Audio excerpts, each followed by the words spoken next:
Pasamos enseguida para hablar un poquito de la fisiopatología.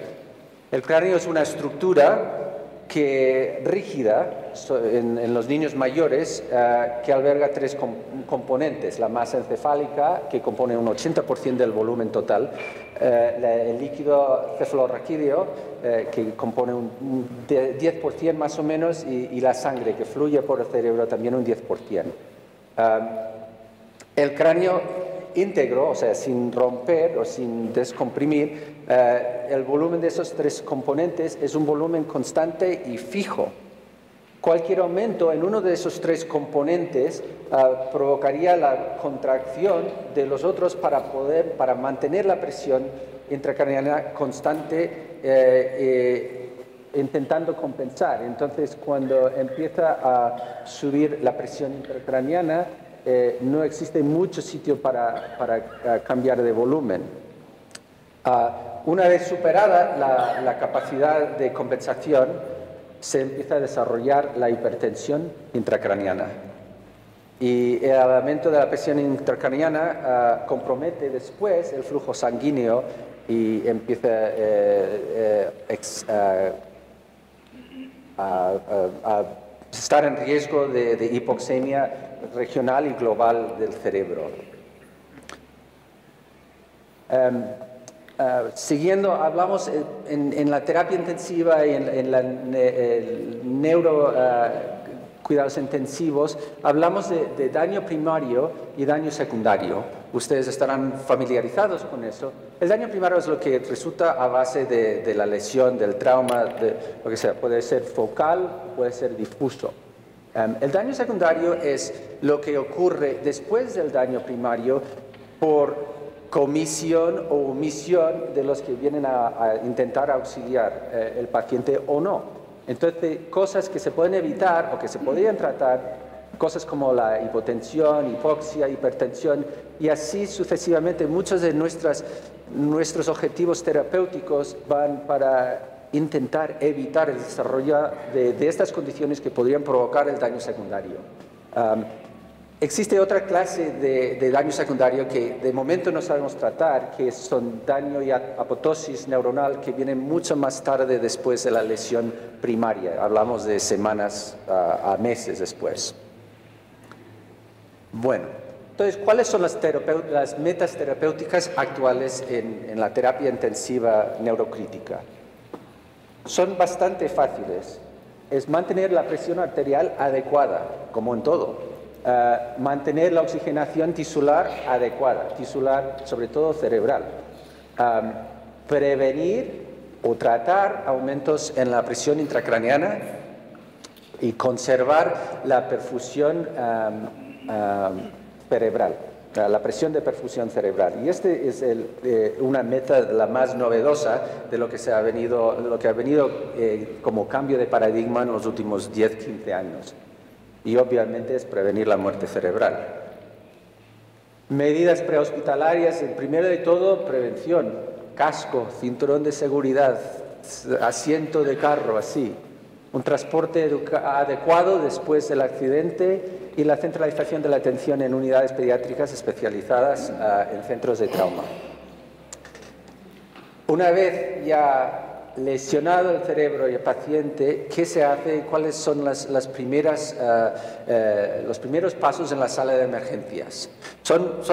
Es pediatría básica, es medicina buena, es obtener la información sobre el mecanismo del trauma, el tiempo de evolución y la reanimación efectuada hasta el momento. Cabe recordar y resaltar y volver a recordar que un niño puede presentarse estando alerto, hablando, coherente, y en cosa de 1 o 2 horas estar en coma.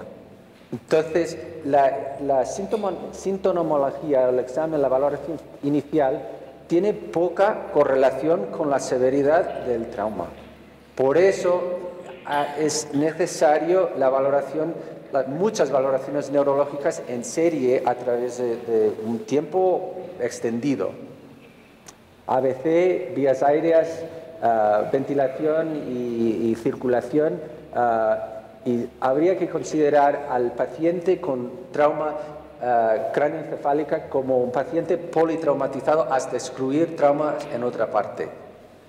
El examen físico completo con énfasis especial en las lesiones exteriores que se pueden ver, el tamaño de reactividad pupilar, movimientos oculares o falta de ellos, nivel de conciencia, otorragia, otolíquida, rinoliquia, focalizaciones, esquimosis, patrón respiratorio y signos de herniación, enfocando sobre todo la triada de Cushing. También esas metas terapéuticas, evitar la hipoxemia, hay que intubar si hay hipoxemia persistente, apnea o hipercardia con CO2 por encima de 45 y el escala de coma de Glasgow inferior a 8 o una disminución en 3 puntos durante el periodo de observación. Anisocoria, bueno, ustedes ya sabrán de todos estos. Se recomienda en general una intubación de secuencia rápida con protección cervical. Estos son algunos de los médicos, de los medicamentos, pero hay que tener cuidado porque se ha visto que utilizando la secuencia rápida, intubación con secuencia rápida, aumenta el riesgo de aspiración. Sobre todo evitar hipotensión, mantener la presión arterial sistémica normal para la edad, o sea, sistólica es 70 más 2 veces la edad en años. La hipotensión es uno de los principales predicciones de mal pronóstico, o sea, mantener la presión sistólica arterial a niveles normales. Y si es baja, además de reanimar o resucitar, hay que encontrar la causa de una presión baja. Y no meter, por favor, sondas por la nariz. De seguido, entonces lo que quisiera hacer con ustedes es revisar lo que son las guías sobre el manejo. Les he hablado un poco en como los primeros auxilios, las primeras intervenciones. ¿Cuáles son algunas de las medidas específicas recomendadas en los niños con TEC severo? Y hay 2 fases. Antes se publicaron unas guías en el año 2000 donde miraron todo lo que existía sobre niños, que había bien poco, y se extrapolaba bastante sobre eso de los adultos. Después del 2007 se enfocaron en varios temas que podían ser de interés y en el año 2012 se volvieron a reunir varios expertos para formar un consenso y se publicaron unas nuevas guías para el 2012. Y estos fueron publicados en el Pediatric Critical Care Medicine, allá tienen la cita abajo. Para llegar al consenso y para evaluar estos estudios se evaluaban 3 niveles, clasificación de los estudios o de la evidencia según las guías. Ustedes ya conocen harto eso, hay nivel 1, nivel 2, nivel 3. Les adelanto que no hay ningún estudio de nivel 1 aquí. Hay bien pocos que satisfacen criterios de nivel 2 y la mayoría hasta aquí en nivel 3. Entonces, vamos a repasar varias recomendaciones sobre la hipertensión, sobre el manejo de TEC severo. Uno de los síntomas, de los signos que tratamos más es la hipertensión intracraniana. Y existe desacuerdo en lo que se debe hacer. Es muy frecuente en niños con TEC severo y cuando tenemos un niño traumatizado, en la unidad pasamos mucho esfuerzo por mantener la tensión, la presión por debajo de 20 milímetros de mercurio. Y definido por la presión superior a 20, si pasa más de 5 minutos por encima de ese, empeora el pronóstico de manera profunda. Y también es probablemente por la disminución de la perfusión cerebral. Entonces, lo que se ha recomendado en el 2012 es la medición de la presión intracraneal en todos los pacientes con TEC severo, o sea, con la escala de Glasgow inferior a 9, 8 para abajo. Pero el nivel de evidencia es 3. Hay varios tipos de monitores, hay las de ventriculostomía, las epidurales, las fibra óptica, de óptica fibra y así. Depende, esto es ya un punto más fino de neurocirujano, pero la ventriculostomía te da la oportunidad de poder drenar el líquido cefalorraquídeo y estos no te dan esta posibilidad. ¿Cuál es el umbral para tratamiento de la hipertensión intracraniana? Es cierto que con TEC severo en los niños la mortalidad usualmente se debe a la hipertensión no controlada. No se debe a infección, no se debe a SDRA, se debe por la hipertensión no controlada. Y las elevaciones por encima de 20 por más de 5 minutos sube el riesgo de mortalidad. Entonces la recomendación es monitorizar la presión y si está por encima de 20, tratarlo con varias medidas que vamos a repasar de seguido un momento. También examinaron el umbral para la presión de perfusión cerebral. La autorregulación se altera o se pierde a veces en las lesiones severas en el cerebro lesionado, sobre todo en los niños, y no tolera el cambio de presión arterial. Baja la presión, baja el flujo arterial. Sube la presión, es exuberante el flujo y la presión intracraniana. La isquemia es una de las causas principales de daño cerebral secundario. Se calcula el PPC por la presión arterial restando la presión intracraniana de la presión arterial media. La meta es mantener la presión arterial media para la edad. Y esta es una fórmula. Manteniendo la euvolemia. Y vamos a hablar un poco de la terapia hiperosmolar en un momento. Pero el manitol, que es un agente osmótico activo, desgraciadamente puede causar la deshidratación intravascular. Por eso se ha ido cambiando a solución salina de 3% y de 7% a lo largo de los años por el más bajo riesgo de hipovolemia intravascular. Y así tratarla. Entonces, intentar mantener en los niños una presión, la recomendación de nivel 3, mantener una presión de perfusión de 40 milímetros. Considerar un rango, si se puede mantener más alto, probablemente mejor, pero el límite inferior será probablemente más bajo en los más pequeños y más alto en los más mayores, lógico. ¿Cuáles son las opciones para el manejo de la hipertensión? Y eso es donde suele haber mucha confusión y cómo se monta, y voy a intentar aclararlo y dejarlo un poco sencillo.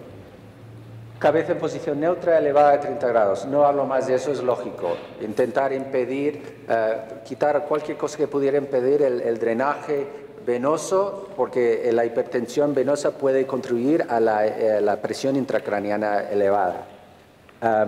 Terapia hiperosmolar, que vamos a revisar enseguida, analgésicos, sedantes, bloqueadores musculares, drenaje del líquido cefalorraquídeo, craneotomía descompresiva, barbitúricos, control de temperatura e hiperventilación. ¿Qué dicen las guías sobre la terapia hiperosmolar? Primordialmente es importante mantener la euvolemia y no deshidratar intravascularmente.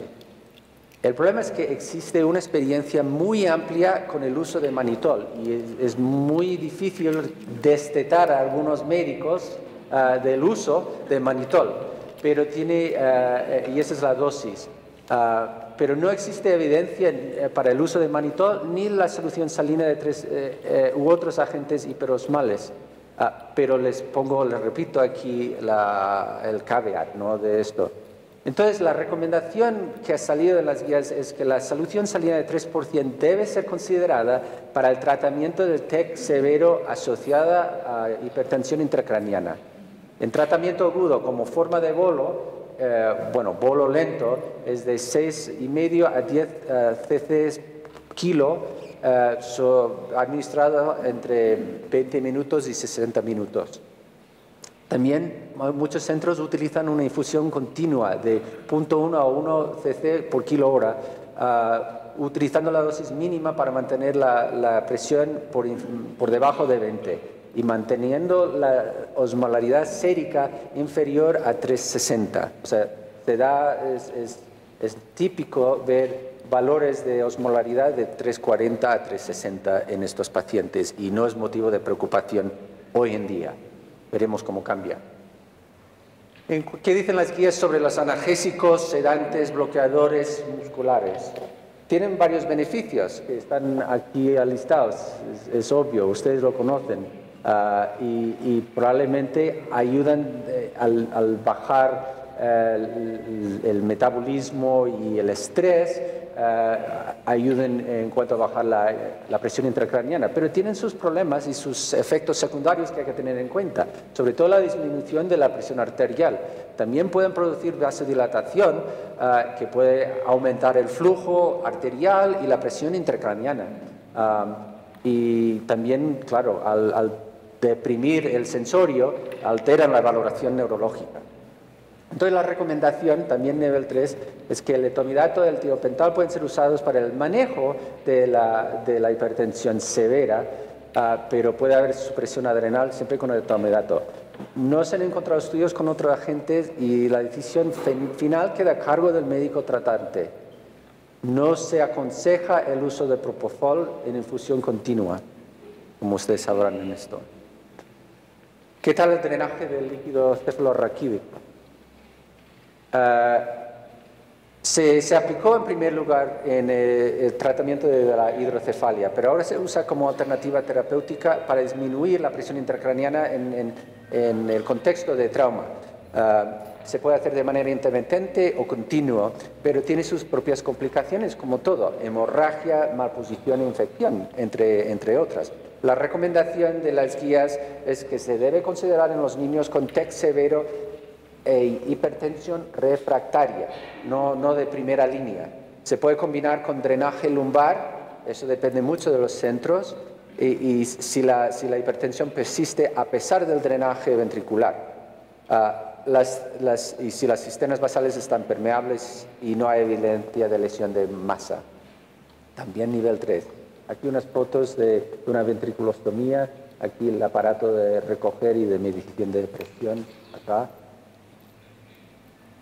Craneotomía descompresiva es uno de los temas más controvertidos en el campo, ¿no? Puede hacerse como tratamiento agudo en cuanto a la evolución de una hipertensión que va marchando hacia adelante, o se puede hacer de profilaxis, porque teniendo en cuenta el mecanismo y el desarrollo temprano se hace antes de que el niño esté tan grave que la operación supone mayor riesgo. Se puede hacer de manera uni o bilateral, hay varias maneras de hacerlo, depende del cirujano y del centro. Y algunos estudios, nivel 3, sugieren mejor pronóstico. Una revisión de Cochrane del 2006 sugiere que hay beneficios, son mayores más en los niños y casi no existen en los adultos. Entonces, la recomendación de las guías son que la craneotomía con duroplastia debe considerarse tempranamente en niños con TEC severo que muestren deterioro neurológico, signos de herniación o hipertensión refractaria al tratamiento médico. El segmento óseo debe ser removido, o sea, no solo cortar y dejar en sitio, sino poner el segmento óseo en otra parte del cuerpo para almacenar. Este es un ejemplo de una craneotomía con duroplastia aquí.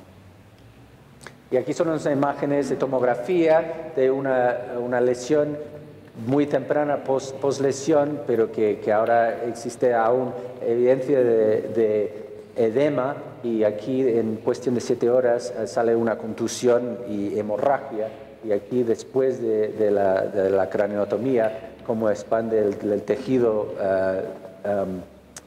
ventricular. Y este es de un paciente que cuidamos en Dallas, de hecho, que sobrevivió y tuvo buenos resultados. ¿Qué tal los barbitúricos? En cuanto a eso, los niños que, como he mencionado, tienen mayor tendencia a hacer edema difuso, hiperemia generalizada, principalmente los más pequeños. Y se ve en un 20 a 40% de los niños una hipertensión refractaria. Y entonces los barbitúricos lo que intentan hacer es suprimir el metabolismo de, sobre todo las neuronas, pero del cuerpo entero también, y alterar el tono vascular. Tiene muchos efectos secundarios, como sabrán, y como les he puesto en lista aquí, pero son principalmente cardíacos a corto plazo y de inmunosupresión a más largo plazo. Y el efecto terapéutico se tiene que monitorizar con electroencefalograma, realmente, porque ya en coma barbitúrico no existe examen ya neurológico de fiar. La recomendación es que altas dosis de barbitúricos pueden usarse en niños con TEC severo que están estables hemodinámicamente y que persisten con hipertensión a pesar de todo lo demás tratamiento que han intentado antes y manejo quirúrgico máximo. Y esto representa un cambio de las guías anteriores donde se recomendaba la craneotomía después del coma barbitúrico. O sea, ya el coma barbitúrico es posterior al manejo quirúrgico de esos pacientes.